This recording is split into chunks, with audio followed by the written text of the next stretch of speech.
Arkansas and nearby states just experienced one of the worst storms in decades. We were staying at an Airbnb in the woods of Hot Springs when the outbreak began on April 2nd. As the clouds rolled in, I had a feeling it was going to be a marathon, and it lived up to what the forecasters predicted. The storm system ended up triggering 728 severe thunderstorm and tornado warnings, the highest single day count since the April 2011 outbreak, which had 881. This was also the third highest number of warnings in a single day in the past 39 years. April 2nd was a brutal day for southwest Arkansas and northeast Arkansas, with a couple of nasty looking EF3 tornadoes that hit places like Lake City, where a rare level 5 warning had been put in place. The next day brought a lot of rain and flooding to Arkansas and nearby states like Kentucky, Tennessee, and Missouri.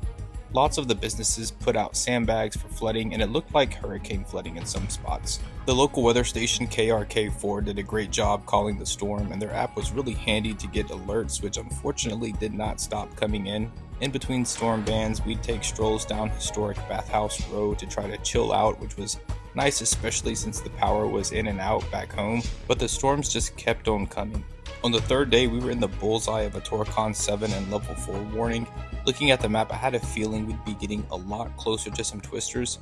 So to prepare, we cleared out a broom closet in the center of the house, adding some padding and improvising a little to make sure that it was secure. I was hoping not to use it, but as the wall of storm cells got closer, the situation got real. Soon we got hit with a tornado warning and ended up hunkering down in the closet for a little while. A second tornado warning came in, and I felt a little bit less worried and ventured outside, but hearing those sirens at night will always be a little bit terrifying. Tornado, siren.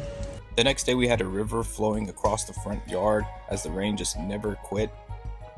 Some places along this 1,000-mile span from Texas to Ohio saw up to 4 months worth of rain in just 5 days, and in some places that level of flooding recurs less than once in 1,000 years, making it a once-in-a-generation event. With the ground saturated, lots of the trees easily came down, even with winds in the 30s, so we saw quite a few of those. Also, the normally tranquil creeks were raging with rapids. I was relieved when we finally got clear of the storms on Friday night, as it was exhausting keeping up with all of the severe weather warnings and dealing with the outages. Unfortunately, the storm's going to continue for a few more days, so it's not quite over for everyone. But if you ever want to book an Airbnb in this part of the country during April or May, I'd suggest asking your host about storm protection.